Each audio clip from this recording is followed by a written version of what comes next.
Hello everyone, welcome back to our YouTube channel. তো friends, ইতিমধ্যেই কিন্তু আইসিডিএস পক্ষ থেকে প্রায় 16,000 শূন্য পদে নিয়োগ করতে চলেছে। তো এই এক্সামের যে সিলেবাস সে সম্পর্কে কিন্তু আজকে আলোচনা করে থাকবো। এর আগের ভিডিওতে আমি কিন্তু ডিসকাস করেছিলাম যে এই জব প্রোফাইল সম্পর্কে আইসিডিএস এর যে সমস্ত পোস্ট কোন কোন পোস্টে নিয়োগ করা হয়ে থাকবে। তো তোমরা যারা সেই ভিডিওটি দেখোনি তারা অবশ্যই কিন্তু ভিডিওটি দেখতে পারো। এই ভিডিওটার আই বাটনে সেই লিঙ্কটি দেওয়া থাকবে।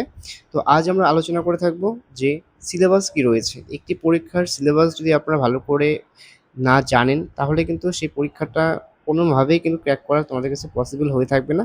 তো সেই জন্য কিন্তু সবার ফার্স্ট এক্সামের সিলেবাসটা কিন্তু A to Z ভালো করে বুঝে তারপরেই কিন্তু তোমাদের সেই পড়াটা কিন্তু শুরু করা উচিত, ঠিক আছে? আদারওয়াইজ কিন্তু অনেক প্রবলেম ফেস করতে হবে এবং তোমাদের কিন্তু সঠিক সেই গাইডেন্স কিন্তু হবে না। তো সেই জন্যই ভিডিওটি খুবই ইম্পর্টেন্ট হতে চলেছে। বিশেষ করে যে সমস্ত ফ্রেশার্সরা রয়েছেন, নতুন প্রিপারেশন নিচ্ছেন বলে ভাবছেন, তো তাদের ক্ষেত্রে কিন্তু খুবই হেল্পফুল হয়ে থাকবে। আর এর পরবর্তীতে আমি আবারও একটি ভিডিও আপলোড করে থাকবো যে কোন কোন বই প্রয়োজন হয়ে থাকবে এই পরীক্ষাটিকে পাস করার জন্য। সেই সমস্ত গাইড বুকগুলো কিন্তু আমি অবশ্যই শেয়ার করে থাকবো।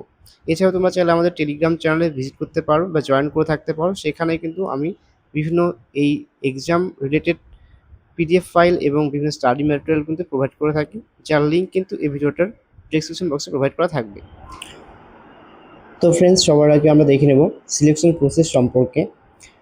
তো এই ক্ষেত্রে কিন্তু এখানে ফার্স্ট স্টেজ হয়ে থাকবে আপনাদের প্রিলিমিনারি পরীক্ষা, সেটা কিন্তু 100 মার্কসের মধ্যে হয়ে থাকবে।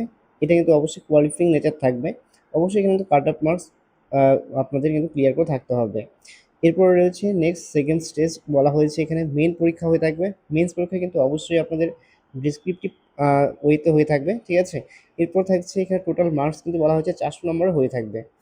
এরপর থাকছে আপনাদের স্টেজ 3-তে পার্সোনালিটি টেস্ট বা এখানে ইন্টারভিউ। তো সেখানে কিন্তু আপনাদের মার্কস থাকছে 50 নম্বর এবং এই দুটো কিন্তু কমপ্লিটলি কিন্তু মার্চ করেই কিন্তু আপনাদের সেই ফাইনাল যে কাট অফ সেটা কিন্তু তৈরি করা হয়ে থাকবে। এরপরে কিন্তু আপনাদের সেই শর্ট লিস্ট করা হয়ে থাকবে এবং যারা কোয়ালিফাই করবে তারাই কিন্তু এখানে সিলেক্টেড হয়ে থাকবে। নেক্সট আমরা দেখে নেব এখানে প্রিলিমিনারি পরীক্ষার প্যাটার্ন সম্পর্কে। এক্ষেত্রে এখানে বলা হয়েছে পরীক্ষার ধরন কিন্তু আপনাদের এমসিকিউ বেসড হয়ে থাকবে, ঠিক আছে? অবশ্যই কিন্তু অফলাইন কিন্তু ওএমআর সেটা কিন্তু অবশ্যই আপনাদের এই এক্সামটি দিয়ে থাকতে হবে। তো আপনাদের অবশ্যই কিন্তু এই ওএমআর ফিল করাটাও কিন্তু যারা ফ্রেশার্স রয়েছেন তারা খুব ভালোভাবে শিখতে থাকবেন, কারণ অফলাইন পরীক্ষায় ওএমআর অনেকেরই কিন্তু ভুল হয়ে থাকে। তো সেটা ফিল করতে নিয়ে তো অবশ্যই আপনারা ট্রাই করবেন, সেই ওএমআর ফিল করার প্র্যাকটিস করতে থাকবেন। এরপর থাকছে প্রশ্ন, এখানে কিন্তু মোট নম্বর থাকছে 100 নম্বরের কিন্তু কোশ্চেন এখানে থাকছে। সময়সীমা কিন্তু আপনারা পেয়ে থাকবেন 1 ঘন্টা। নেক্সট এখানে রয়েছে মেন পরীক্ষার যে প্যাটার্ন সেটা সম্পর্কে আমরা এক নজরে দেখে নিই। তো মেন্স পরীক্ষায় কিন্তু এখানে থাকছে আপনাদের ইংরেজি থাকছে 50 নম্বরে, বাংলা থাকছে 50 নম্বরে এবং নিউট্রিশন ও আইসিডিএস প্রোগ্রাম থেকে কিন্তু থাকছে 50 নম্বরে। কিন্তু এখানে আপনাদের পেপার 8 বলে কিন্তু এটা থাকছে, ঠিক আছে? তো এই ক্ষেত্রে কিন্তু আপনাদের আরও একটি বিষয় বলে রাখি, এগুলো প্রত্যেকটাই কিন্তু ডেসক্রিপটিভ আপনাদের লিখতে হবে। তো ফ্রেন্ডস, এবার আমরা দেখে নেব প্রিলিমিনারি পরীক্ষার ফুল সিলেবাস সম্পর্কে। প্রিলি পরীক্ষাতে ফার্স্ট থাকছে কিন্তু আপনাদের ইংলিশ সাবজেক্ট থেকে কিন্তু আপনাদের যে সমস্ত পড়তে হবে টপিক, বলা হচ্ছে গ্রামার কিন্তু খুব ভালো করে পড়তে হবে, ভোকাবুলারি থাকছে, সিনোনিম অ্যান্টোনিম থাকছে, রিডিং কম্প্রিহেনশন থাকছে। এরপর থাকছে জেনারেল স্টাডিজ, এখানে থাকছে history, geography, polity, science, West Bengal GK.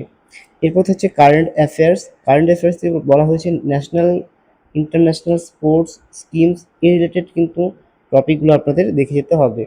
এরপর থাকছে অ্যারিথমেটিক বা ম্যাথমেটিক্স থেকে কিন্তু থাকছে এখানে number system, percentage, profit and loss, time and work. Reasoning থেকে থাকছে coding decoding, series, blood relation, puzzles. তো এই ধরনের কিন্তু টপিকগুলো আপনাদের কভার করে যেতে হবে পরীক্ষার জন্য।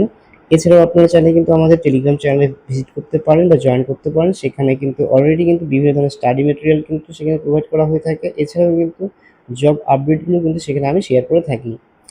তো ফ্রেন্ডস, যদি ভিডিওটি ভালো লেগে থাকে তাহলে অবশ্যই ভিডিওটিতে একটি লাইক এবং তোমাদের বন্ধু বান্ধবীদের কাছে শেয়ার করে পাশে থাকবে। আর ভিডিওটি প্রথম থেকে শেষ পর্যন্ত দেখার জন্য সকলকে জানাই অসংখ্য ধন্যবাদ।